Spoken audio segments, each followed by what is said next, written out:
Halo Sobat Hobis, terima kasih sudah klik video ini. Dan dalam channel ini kita akan bahas seputar dunia hobi, terutama hobi aquascape dan anubias.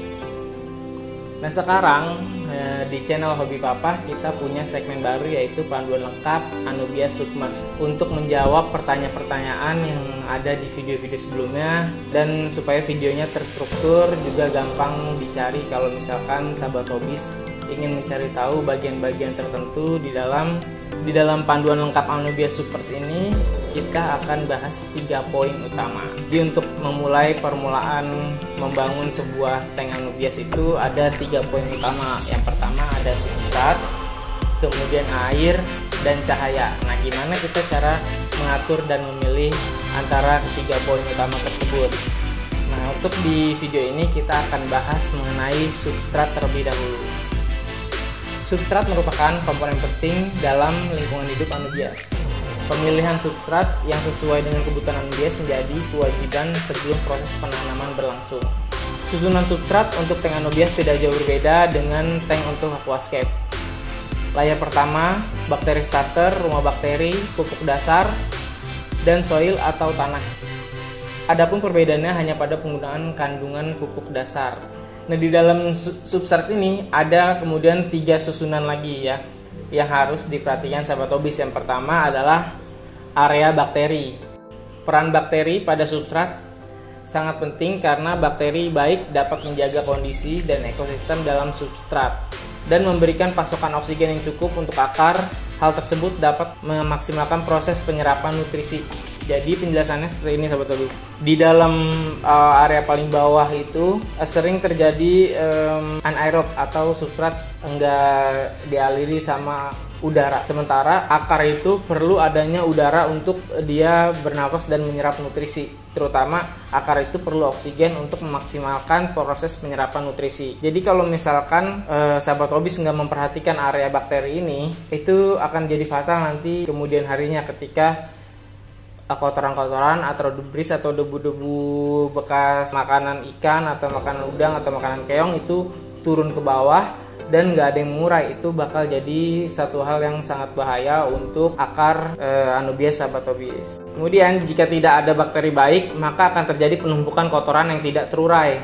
Pasokan oksigen pada akar berkurang, bahkan dapat menyebabkan kondisi substrat anaerob. Jika demikian, akar akan terganggu dalam penyerapan nutrisi. Selain akar akan terganggu, dalam beberapa kasus akarnya juga bakal stres. Nah, kalau akarnya udah stres, terus bakteri baiknya kurang atau bahkan nggak ada, akan ada bakteri-bakteri yang jelek yang membawa penyakit. Kalau misalnya lagi stres akarnya, itu gampang masuk dari akar.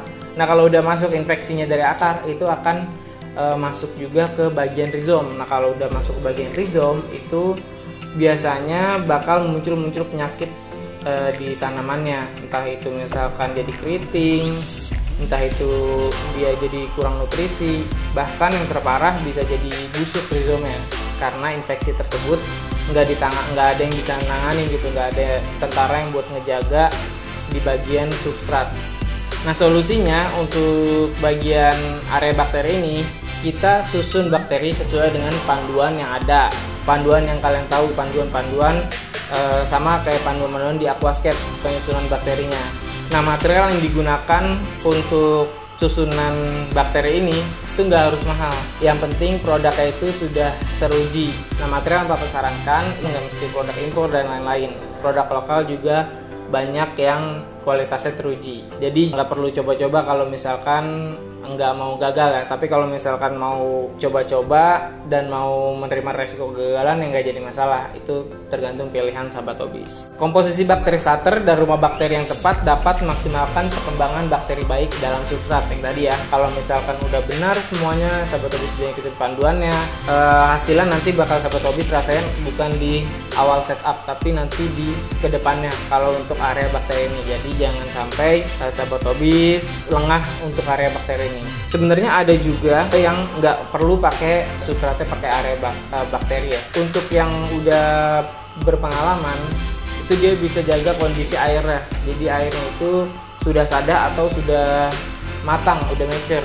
Jadi kalau air udah mature, ekosistem bakteri udah bagus. Jadi di situ bakteri-bakteri jelek nggak akan membahayakan anubias. Jadi udah bisa dihalau oleh bakteri-bakteri baik yang ada di air.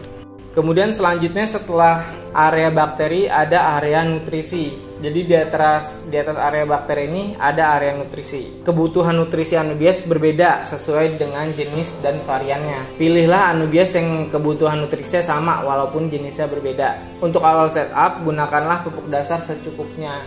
Jadi penjelasannya di sini Sobat Hobis, anubias itu berbeda-beda dalam penyerapan nutrisi. Kalau misalkan ada anubias yang rakus nutrisi, ada juga anubias yang nggak terlalu butuh nutrisi banyak. Dia jadi contoh misalkan dia diambangin aja itu udah tumbuh dengan baik gitu. Maksudnya akarnya nggak nempel ke soil aja dia udah tumbuh dengan baik. Ada juga anubias yang harus benar-benar kita pastiin dia proses penyerapan nutrisinya berjalan dengan baik ya. Kalau misalkan perbedaan misalnya yang satu butuh nutrisi banyak, yang satu nggak butuh nutrisi banyak di dalam satu tank, itu akan beresiko antara yang satu kurang nutrisi, yang satunya lagi kelebihan nutrisi. Nah keduanya itu sama-sama berdampak buruk untuk anubias. Kekurangan nutrisi akan membuat anubias lambat tumbuh.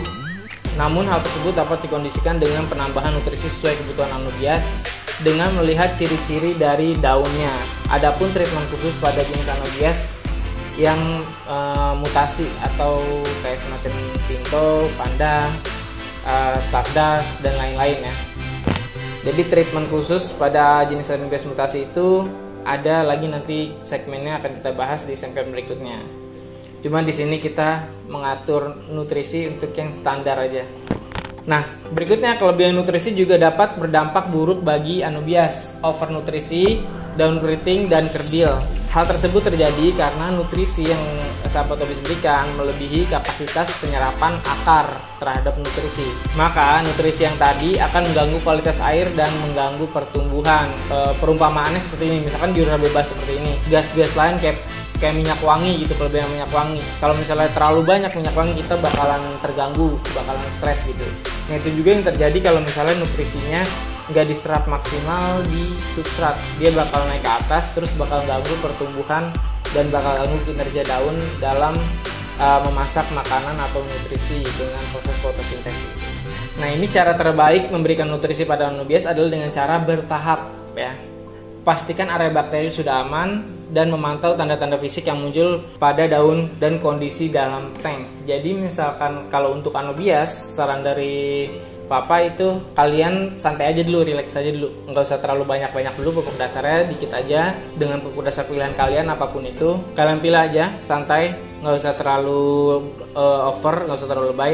Nanti pas ketika tanknya udah mature, terus anubias udah running, baru kalian lihat di situ. Misalkan ciri-cirinya nanti akan kita bahas di segmen yang lain ya. Misalkan contoh aja di sini, misalkan contohnya tumbuh daun kalian itu kuning, nggak hijau tua, nggak hijau segar gitu, tapi tumbuhnya daun mudanya lebih ke kuning.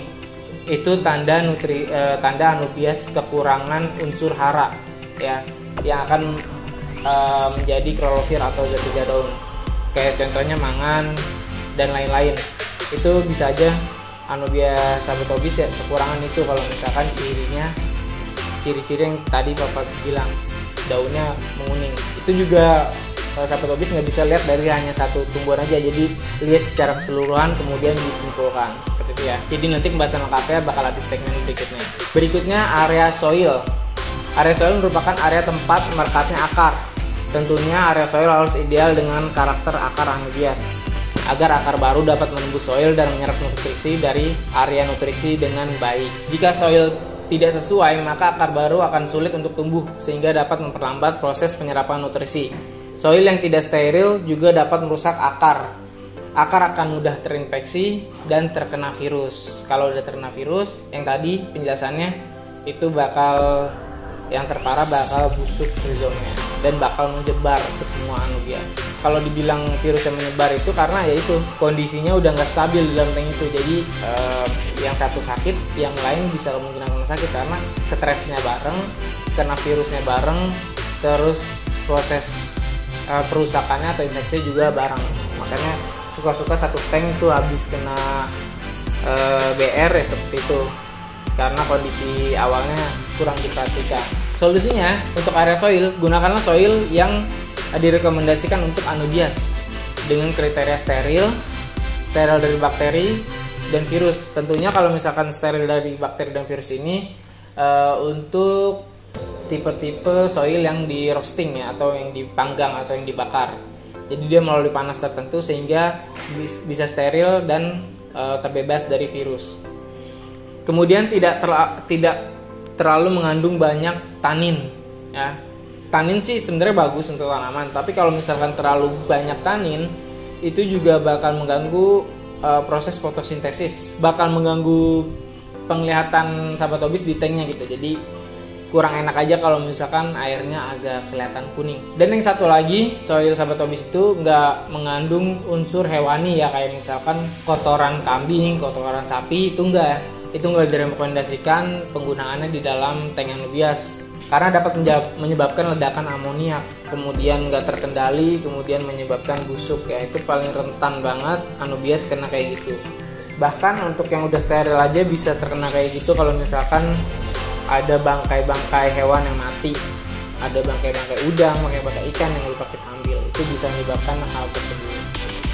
Nah, sekian dulu pembahasan poin pertama dari 3 poin utama anubias submerge. Nah, untuk selanjutnya di video berikutnya kita akan bahas poin kedua, yaitu air. Oke, sampai di sini dulu pertemuan kita. Untuk sahabat hobis yang masih kurang jelas dengan penjelasan Papa, silakan bertanya di kolom komentar. Nah, pertanyaan-pertanyaan yang menarik bakal Papa bahas untuk di video berikutnya.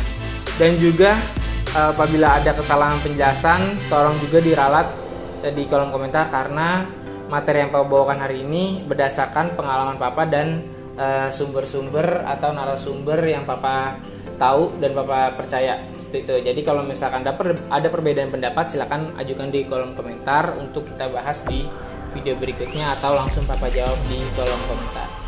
Jadi untuk pertemuan kali ini sampai sini dulu. Kurang lebih mohon maaf. Wabillahi taufiq wal hidayah. Wassalamualaikum warahmatullahi wabarakatuh. Halo sobat hobis, belum subscribe hobi Papa ya? Caranya gampang, tinggal klik logo hobi Papa di bawah. Sobat hobis sudah subscribe hobi Papa. Untuk video berikutnya pojok kiri atas. Untuk video rekomendasi itu pojok kiri bawah.